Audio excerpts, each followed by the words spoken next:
అది విన్న వీరభద్రుడు, నేను కాలభైరవుడిని, దయ్యాలే కాదు కదా దేవతలనైనా లొంగదీస్తాను, కాకపోతే రేటు కొంచెం ఎక్కువగా ఉంటుందని ఒప్పందం చేసుకున్నాడు.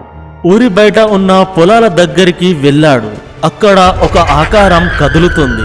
వీరభద్రుడు గంతులు వేసుకుంటూ వెళ్ళి దాన్ని పట్టుకున్నాడు. తన దగ్గర ఉన్న ఎల్లిపాయల మసాలా పొడిని చల్లాడు. ఆ ఆకారం విలవిలలాడింది. అయ్యా వదిలేయండి స్వామి అని అరుస్తుంది. వీరభద్రుడు దాని జుట్టు పట్టుకుని లాక్కుంటూ ఊరి మధ్యలోకి తెచ్చాడు.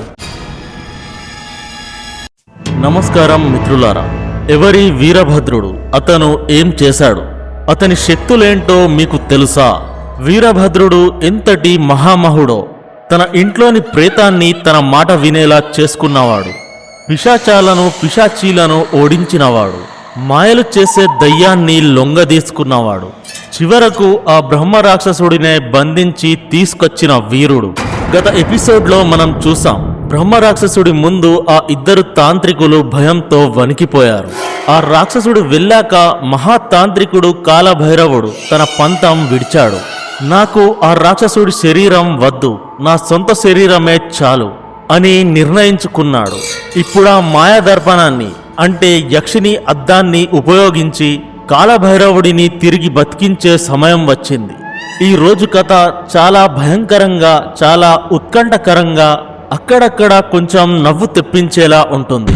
హెడ్ ఫోన్స్ పెట్టుకోండి, గదిలో లైట్లు ఆర్పేయండి. ఎందుకంటే మనం ఇప్పుడు వీరభద్రుడితో తలపడిన ఆత్మల ప్రపంచంలోకి వెళ్తున్నాం.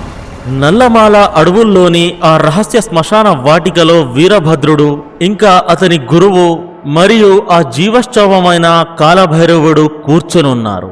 వారి ముందు పట్టు వస్త్రంతో కప్పబడిన మాయదర్పణం ఉంది. కాలభైరవుడు తన గతాన్ని తలుచుకుంటూ కాసేపు మౌనంగా ఉండిపోయాడు. కాసేపటికి గతం గతః, పాత తప్పులను మర్చిపోవాలి వీరభద్ర. నువ్వా బ్రహ్మరాక్షసుడిని ఇక్కడి వరకు తీసుకురావడమే నీ గొప్పతనం. ఇప్పుడీ అద్దం ద్వారా నేను తిరిగి ప్రాణం పోసుకోవాలి అన్నాడు కాలభైరవుడు. గురువుగారు తన గురువైన కాలభైరవుడితో అడిగారు, ఆ అద్దం ద్వారా ఒక శవం తిరిగి ఎలా బతుకుతుంది? దానికి కావాల్సిన మంత్రాలేంటి? కాలభైరవుడు నవ్వుతూ, దీనికి మంత్రాలు అవసరం లేదు శిష్య, కేవలం అద్దంలో మన ప్రతిబింబాన్ని చూసుకోవాలి. అద్దం మీద కాంతి ఎలా పడి తిరిగి వస్తుందో అలాగే ఆ యక్షిని అద్దంలో మన ఆత్మ ప్రతిబింబిస్తుంది. నా ఆత్మ ఈ అద్దంలోకి వెళ్ళి తిరిగి వచ్చి బయటున్న శరీరంలోకి వెళ్తుంది అని వివరించాడు కాలభైరవుడు. మన వీరభద్రుడు తన అతి తెలివితో అడిగాడు, మరి బతుకున్న నేను ఈ అద్దంలో చూస్తే ఏమవుతుంది? నా ఆత్మ కూడా ఆ అద్దంలోకి వెళ్ళి తిరిగి వస్తుందా? దానికి కాలభైరవుడు కోపంగా, మూర్ఖుడా, బతుకున్న వాళ్ళ ఆత్మ బతికే ఉంటుంది. ఈ అద్దం కేవలం చచ్చిన వాళ్ళకే ప్రాణం పోస్తుంది. నువ్వడ్డమైన ప్రశ్నలు అడగకని కోప్పడ్డాడు. కాలభైరవుడు కళ్ళు మూసుకున్నాడు. గురువుగారు అద్దం వెనుక ఉండి ఆ వస్త్రాన్ని తొలగించడానికి సిద్ధమయ్యారు. నేను కళ్ళు తెరిచినప్పుడు నా ప్రతిబింబం అద్దంలో పడాలి. వెంటనే నా ఆత్మ అద్దంలోకి వెళ్ళి ప్రాణాన్ని తీసుకొస్తుంది.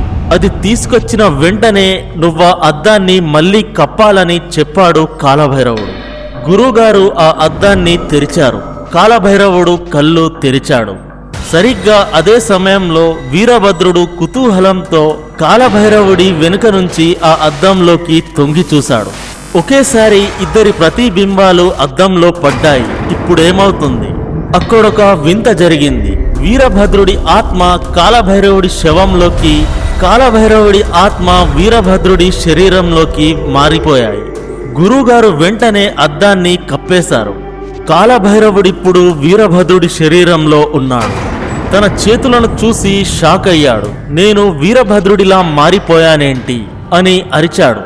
మన వీరభద్రుడిప్పుడు ఆ కాలభైరవుడి ముసలి శవం శరీరంలో ఉన్నాడు.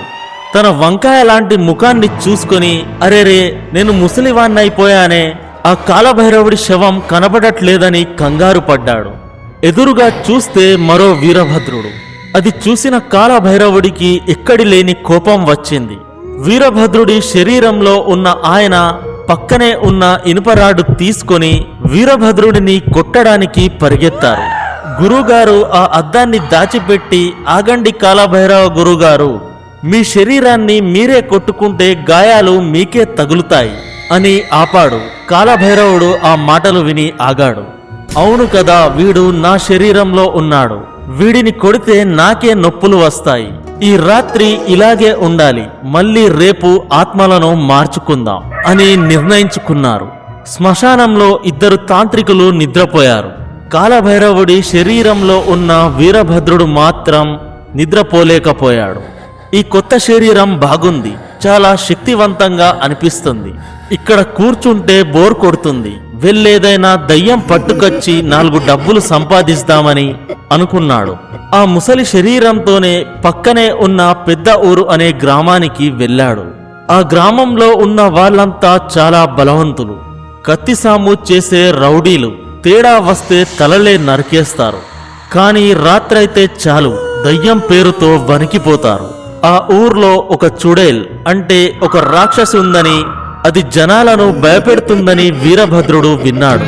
ముసలి తాంత్రికుడి రూపంలో ఉన్న ఆ వీరభద్రుడు ఆ ఊరిలోకి అడుగు పెట్టగానే ఆ ఊరి జనాలంతా వచ్చి, మా ఊర్లో రాక్షసి ఉంది, ఆ రాక్షసిని మీరు పట్టుకోగలరా అని అందరూ అతి వినయంగా అడిగారు. అది విన్న వీరభద్రుడు, నేను కాలభైరవుడిని, దయ్యాలే కాదు కదా దేవతలనైనా లొంగదీస్తాను, కాకపోతే రేటు కొంచెం ఎక్కువగా ఉంటుందని ఒప్పందం చేసుకున్నాడు. ఊరి బయట ఉన్న పొలాల దగ్గరికి వెళ్ళాడు. అక్కడ ఒక ఆకారం కదులుతుంది. వీరభద్రుడు గంతులు వేసుకుంటూ వెళ్ళి దాన్ని పట్టుకున్నాడు. తన దగ్గర ఉన్న ఎల్లిపాయల మసాలా పొడిని చల్లాడు. ఆ ఆకారం విలవిలలాడింది. అయ్యా వదిలేయండి స్వామి అని అరుస్తుంది. వీరభద్రుడు దాని జుట్టు పట్టుకుని లాక్కుంటూ ఊరి మధ్యలోకి తెచ్చాడు. చూడండి, ఆ దయ్యాన్ని పట్టేశానని అరిచాడు. ఆ ఊరి పెద్దలు ప్రజలు గుమిగూడారు. స్వామి, దాన్ని బయటికి వదిలితే మమ్మల్ని చంపేస్తుందని భయపడ్డారు. కానీ తీరా చూస్తే ఆ రాక్షసి ముఖం మీద ముసుగు. ఆ ముసుగు తీసి చూస్తే ఒక అమ్మాయి. ఆ అమ్మాయి ఎవరో కాదు, ఆ ఊర్లో ఒక పెద్ద మనిషి కూతురే. ఆ అమ్మాయి వీరభద్రుడి మసాలాలకు భయపడి నిజం చెప్పింది. ఆ అమ్మాయికి అదే ఊర్లో ఒక పెద్ద మనిషి కొడుకుతో పెళ్లి ఖరారైంది. కానీ ఆ అమ్మాయికి ఆ పెళ్లి కొడుకు ఇష్టం లేదు. ఆ అమ్మాయి పక్కూర్లో ఉన్న ఒక అబ్బాయిని ప్రేమిస్తుంది. రాత్రిపూట ఎవరు బయటికి రాకుండా ఉండడానికి వాళ్ళిద్దరూ కలిసి ఈ నాటకం ఆడుతున్నారు. దయ్యం వేషం వేసి ఊరినే భయపెడుతున్నారు. ఎందుకంటే వాళ్ళిద్దరూ ఏకాంతంగా కలవచ్చు కాబట్టి. అది విన్న వీరభద్రుడు నవ్వుతూ, అరే, ప్రేమ కోసం ఇంత పెద్ద పని చేశారా, చాలా బాగుంది అన్నాడు. కానీ ఆ ఊరి రౌడీలు ఊరుకోలేదు. మా ఊరి పరువు, ఇంటి పరువు తీసావు కదే, ఇప్పుడు ఈ తాంత్రికుడికి నిజం తెలిసిపోయింది, ముందు ఈ తాంత్రికుడిని చంపేయండి అన్నారు. కత్తులు తీసుకుని వీరభద్రుడి మీదికి వచ్చారు. ముసలి శరీరమే అయిన వీరభద్రుడు ఆ ముసలి కాళ్లతోనే ఎలాగోలా పరిగెత్తి తప్పించుకున్నాడు. శ్మశానానికి వెళ్లే ముందు తన ఇంటికి వెళ్ళాడు. ఆ ఇంట్లో తను పెంచుకుంటున్న దయ్యం ఎదురైంది. ఆ ప్రేతానికి తన యజమానైన వీరభద్రుడే అని తెలియదు. ముసలి తాంత్రికుడు వచ్చాడనుకుని వీరభద్రుణ్ణి చితక్కొట్టి బయటకు గెంటేసింది. పాపం వీరభద్రుడు రాత్రంతా బయటే పడుకున్నాడు. మరుసటి రోజు ఉదయం తిరిగి వీరభద్రుడు శ్మశానానికి వెళ్ళాడు. ఇద్దరు తాంత్రికులు మండిపోతున్నారు. కాలభైరవుడు ఇలా అన్నాడు, ఎక్కడికి వెళ్ళావురా మూర్ఖుడా, నీ వల్ల నా శరీరానికి గాయాలయ్యాయి. ఈసారి ఆత్మలను మార్చడానికి గురువుగారు ఇద్దరిని సరిగ్గా కూర్చోబెట్టారు. ఒకరి వెనక ఒకరు కూర్చొని అద్దం ముందు పద్ధతిగా కూర్చున్నారు. కానీ మన వీరభద్రుడు మళ్ళీ చిలిపి పని చేశాడు. అద్దం సరిగ్గా ఉందా లేదా అని నేను చూస్తానని అద్దం మీద ఉన్న ఆ వస్త్రాన్ని తొలగించాడు. అప్పటికి గురువుగారు అక్కడే ఉన్నారు. అద్దం వెనుకకి వెళ్ళలేదు. అంతే, ఒక్కసారిగా ముగ్గురి ఆత్మలు ఆ అద్దంలోకి వెళ్ళి తిరిగొచ్చాయి. గురువుగారి ఆత్మ కాలభైరవుడిలోకి, కాలభైరవుడి ఆత్మ గురువులోకి. కానీ వీరభద్రుడి ఆత్మ మాత్రం వీరభద్రుడి శరీరంలోకే వచ్చింది. ఇద్దరూ కలిసి వీరభద్రుడిని చితక్కొట్టారు. ఎలాగోలా కష్టపడి 3వ ప్రయత్నంలో వాళ్ళిద్దరూ కూడా ఆత్మలను మార్చుకున్నారు. కాలభైరవుడు ఇప్పుడు పూర్తి ప్రాణంతో తన సొంత శరీరంలో నిలబడ్డాడు. కాలభైరవుడు తిరిగి బతికాడు, కానీ తనకు పాత అలవాట్లు పోలేదు. వీరభద్ర, ఇప్పుడు నేను బతికాను కదా, ఇప్పుడు నేను నీకు నా గొప్పతనం చూపిస్తాను, రా, వెళ్ళి ఒక దయ్యాన్ని పట్టుకుందాం. వీరభద్రుడిని తీసుకుని ఇంకో ఊరికి వెళ్లారు. అక్కడ ఒక దయ్యం జనాలను దోచుకుంటుందని విన్నారు. ఆ ఊరి వాళ్ళు అది రాత్రిపూట వచ్చి కత్తులతో బెదిరిస్తుందని చెప్పారు. వీరభద్రుడు ఆ దయ్యాన్ని పట్టుకోవడానికి వెళ్ళాడు.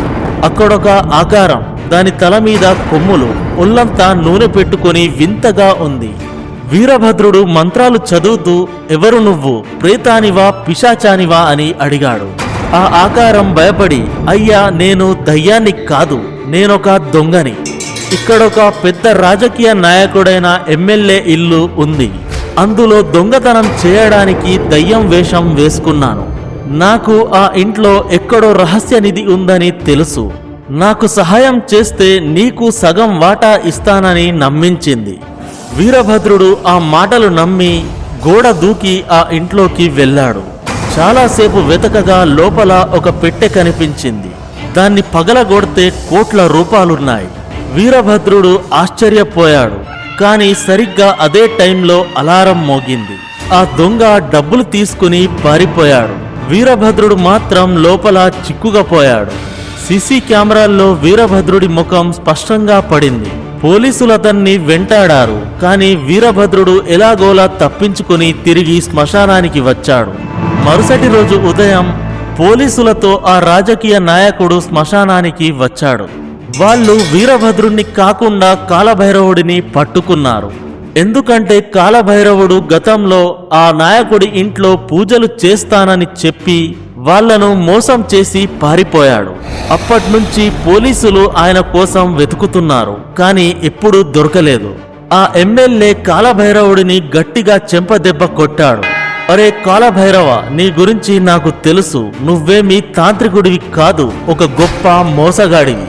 సరిగ్గా ఎలక్షన్లప్పుడే మా ఇంట్లో పిశాచ బాధ ఉందని చెప్పి ఇంట్లో నుంచి డబ్బులు దొంగతనం చేసి మాయమైపోయావు. నిన్ను వదలను అని చెప్పి అరెస్టు చేయించి అతన్ని తీసుకెళ్లారు. కాలభైరవుడు బతికినా సరే లాభం లేకుండా పోయింది. 5 ఏళ్ల జైలు శిక్ష అనుభవించడానికి వెళ్ళాడు. ఇదంతా చూస్తున్న గురువుగారు వీరభద్రుడు ఇద్దరు షాక్లో ఉండిపోయారు. అప్పుడు గురువుగారు వీరభద్రుడితో, వీరభద్ర, నాకు నా గురువు ఎంతటి మోసగాడని ఇప్పటి వరకు తెలియదు. ఇప్పుడే తెలిసింది. ఆయన సిద్ధి కోసం వెళ్ళలేదు, శ్మశానంలో దాక్కోవడం కోసం వెళ్ళేవాడని తెలిసింది. నువ్వు నా కళ్ళు తెరిపించావని గురువుగారు అన్నారు. అది విన్న వీరభద్రుడు గర్వంగా, చూసారా గురువుగారు, నేనే అందరికంటే గొప్ప తాంత్రికుడినని రుజువైంది అన్నాడు.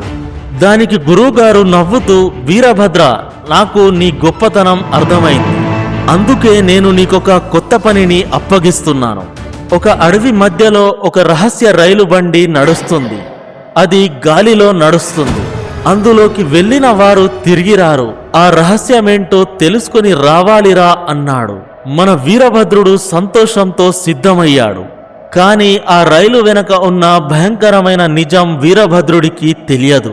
ఆ రైలు ఎక్కడికి వెళ్తుంది, అందులో ఉన్న ఆత్మల రహస్యం ఏంటి, అది వచ్చే ఎపిసోడ్లో చూద్దాం. అంతవరకు ఈ వీడియోను షేర్ చేయండి, లైక్ చేయండి. ఈ ఈపీ మీకెలా అనిపిస్తుందో కామెంట్స్లో తెలియజేయండి. మళ్ళీ నెక్స్ట్ ఎపిసోడ్లో కలుద్దాం. అంతవరకు సెలవు, జాగ్రత్త.